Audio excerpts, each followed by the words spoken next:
Ludwig van Beethoven. उनका नाम आज दुनिया के सबसे महान संगीतकारों में लिया जाता है। लोग उनकी सिम्फनी सुनते हैं, उनकी मेलोडीज को महसूस करते हैं और उनकी प्रतिभा की तारीफ करते नहीं थकते। लेकिन उनके संगीत की गहराई को सच में समझना हो तो उनके जीवन के दर्द को समझना बहुत ज़रूरी है।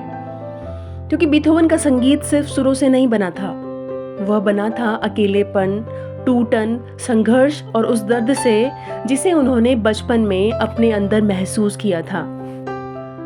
उनका जन्म बॉन में एक साधारण परिवार में हुआ था। बाहर से उनका परिवार सामान्य दिखता था, लेकिन घर के अंदर का माहौल बहुत भारी था। उनके पिता जॉन वैन बीथोवन एक कठोर और बहुत महत्वाकांक्षी व्यक्ति थे। उन्हें संगीत आता था, लेकिन वह खुद वैसी सफलता हासिल नहीं कर पाए थे जिसकी उन्हें उम्मीद थी।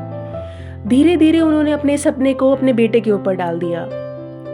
वह चाहते थे कि बीथोवन बचपन से ही एक महान म्यूजिशियन बने और दुनिया उसे एक चाइल्ड प्रोडिजी के रूप में पहचाने। जिस उम्र में बच्चे खेलते हैं, गलियों में दौड़ते हैं, दोस्तों के साथ हंसते हैं, उसी उम्र में बीथोवन घंटों पियानो के सामने बैठा रहता था। सुबह से रात तक बस प्रैक्टिस और सिर्फ प्रैक्टिस। उसके पिता उसे आराम करने का मौका बहुत कम देते थे। अगर वह थक जाता, अगर उसकी उंगलियां धीरे चलती, अगर कोई नोट गलत हो जाता तो बहुत डांट पड़ती थी उसे। कई बार सजा भी मिलती थी। धीरे धीरे बीथोवन के लिए म्यूजिक खुशी नहीं बल्कि प्रेशर बनता जा रहा था। कई रातें ऐसी होती थी जब उसे नींद से उठाकर प्रैक्टिस करवाई जाती थी। बाहर अंधेरा होता, पूरा शहर सो रहा होता, लेकिन एक छोटा बच्चा पियानो के सामने बैठा डर के साथ नोट्स बजा रहा होता। उसके पिता चाहते थे परफेक्शन, लेकिन उस परफेक्शन के पीछे एक बच्चा धीरे धीरे अपना बचपन भी खोता जा रहा था। घर की आर्थिक स्थिति ठीक नहीं थी, पैसे की कमी थी, परिवार पर तनाव था। उसके पिता शराब भी पीते थे, जिससे घर का माहौल और खराब रहता था। बीथोवन कई बार अपने ही घर में असुरक्षित महसूस करता था। उसकी मां मारिया उसके जीवन की सबसे शांत और कोमल जगह थी। वह उसे समझती थी, उसके दर्द को महसूस करती थी। जब घर का माहौल बहुत भारी हो जाता तो मां की मौजूदगी उसे थोड़ी राहत देती थी, लेकिन वह भी हर दर्द को रोक नहीं सकती थी। धीरे धीरे बीथोवन अंदर से बहुत शांत और अकेला बच्चा बनता जा रहा था। वह अपनी फीलिंग्स को किसी के सामने खुलकर नहीं रख पाता था। उसने इमोशंस को दबाना सीख लिया था, लेकिन एक चीज थी जहां वह खुद को सच में महसूस कर पाता था, वो था उसका म्यूजिक। जब वह पियानो बजाता तो ऐसा लगता जैसे उसके अंदर छिपे सारे इमोशंस सुरों में बाहर आ रहे हों। छोटी उम्र से ही उसके संगीत में एक अजीब सी गहराई थी। लोग हैरान होते थे कि इतना छोटा बच्चा इतनी भावनाओं से भरा म्यूजिक कैसे बना सकता है।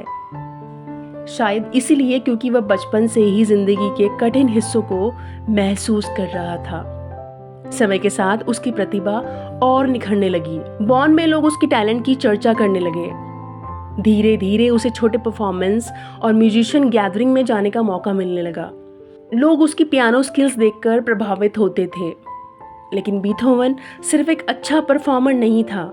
उसके अंदर कॉम्पोजिशंस बनाने की भी एक अलग ही क्षमता थी।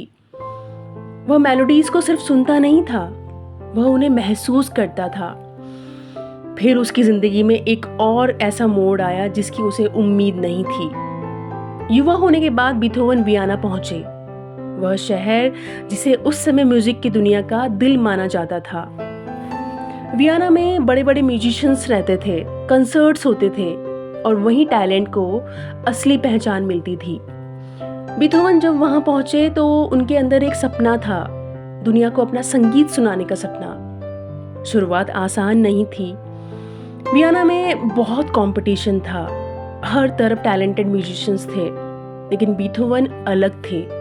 उनके अंदर जो इमोशनल डेप्थ थी वह बाकी लोगों से उन्हें अलग बनाती थी।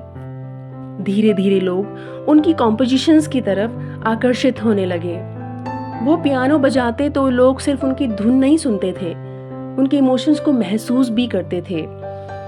उनकी पॉपुलैरिटी बढ़ने लगी, लोग उन्हें एक राइजिंग स्टार मानने लगे।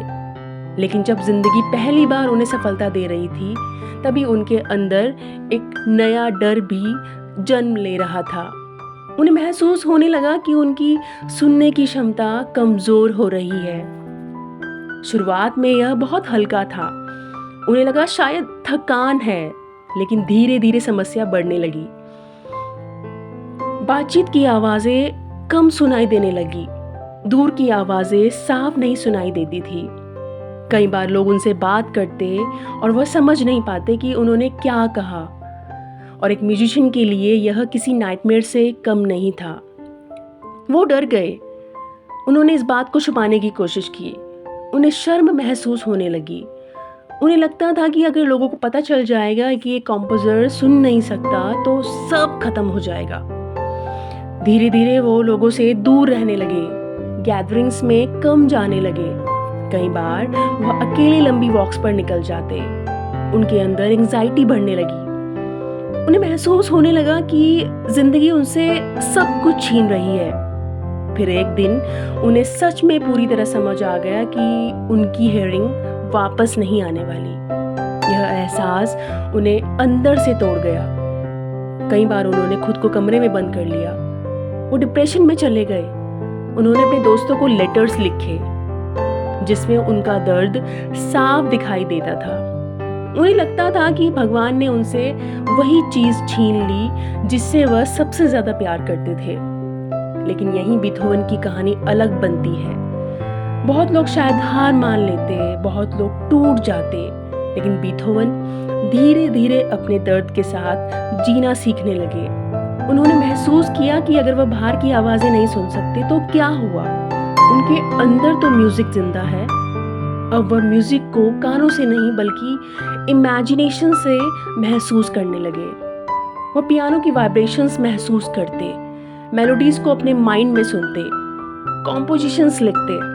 यह लगभग सुनने में एकदम असंभव था, लेकिन बीथोवन असंभव को ही संभव बना रहे थे। उनका दर्द अब उनकी क्रिएटिविटी बनता जा रहा था। इसी दौर में उन्होंने अपनी सबसे महान सिम्फनीज बनाई। उनके कॉम्पोजिशंस पहले से ही ज्यादा इमोशनल हो गए थे। उनमें स्ट्रगल था, होप थी, लोनलीनेस थी और फिर डार्कनेस से बाहर आने की ताकत थी। लोग उनके म्यूजिक सुनते और इमोशनल हो जाते क्योंकि वह सिर्फ नोट्स नहीं थे, वह एक इंसान की आत्मा की आवाज थी। फिर उनकी जिंदगी में एक और बड़ा इमोशनल शॉक आया, उनकी माँ की मौत। माँ उनके जीवन की सबसे बड़ी इमोशनल सपोर्ट थी। बचपन में जब दुनिया कठोर लगती थी तो वही एक इंसान थी जिनके पास उन्हें शांति मिलती थी। उनकी डेथ ने बीथोवन को अंदर से खाली कर दिया। उन्हें लगा जैसे अब जिंदगी में सॉफ्टनेस बची ही नहीं है। कई बार उन्हें लगता था कि वो शायद सामान्य जिंदगी जीने के लिए बने ही नहीं है। धीरे धीरे उनका पूरा अस्तित्व खत्म होता जा रहा था। लेकिन जितना वो अंदर से टूट रहे थे उतना ही महान उनका म्यूजिक भी बनता जा रहा था। जब उनकी हियरिंग लगभग पूरी तरह चली गई तब भी उन्होंने कॉम्पोजिशंस बंद नहीं की। लोग हैरान थे, एक आदमी जो बाहर की आवाजें नहीं सुन सकता वो इतनी महान सिम्फनीज कैसे बना सकता है। उनकी इमेजिनेशन उनकी दुनिया बन चुकी थी। इसी दौरान उन्होंने अपनी लीजेंडरी 9th सिम्फनी बनाई। यह वही रचना है जिसने दुनिया को हमेशा के लिए बदल दिया। कंसर्ट के दौरान वह ऑर्केस्ट्रा कंडक्ट कर रहे थे, लेकिन उन्हें ऑडियंस की तालियां सुनाई नहीं दे रही थी। जब परफॉर्मेंस खत्म हुई तो एक म्यूजिशियन ने उन्हें ऑडियंस की तरफ मोड़ा और उन्होंने देखा कि पूरा हॉल खड़ा होकर तालियां बजा रहा था। वह मोमेंट सिर्फ एक सक्सेस का नहीं था, वह उस इंसान की जीत थी जिसने अपने सबसे बड़े दर्द को अपनी सबसे बड़ी ताकत बना दिया। बीथोवन की कहानी हमें सिर्फ इंस्पिरेशन नहीं देती बल्कि पेरेंटिंग और लाइफ दोनों के बारे में गहरी सीख भी देती है। उनका बचपन यह सिखाता है कि एक्सेसिव प्रेशर एक बच्चे को अंदर से तोड़ सकता है। डिसिप्लिन जरूरी है, लेकिन प्यार और इमोशनल सपोर्ट उससे भी ज्यादा जरूरी है।